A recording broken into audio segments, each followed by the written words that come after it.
Hello everyone, welcome to our channel, and today we will see how we can view private account on Twitter. So for that you need to open up Twitter, and after that this is the private account, and instead of searching for a private account we will just search for their handle over here. We will just type it,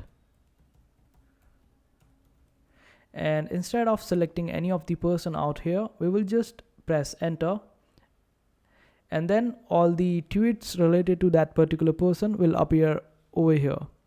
And this is how we get to see the private accounts on Twitter.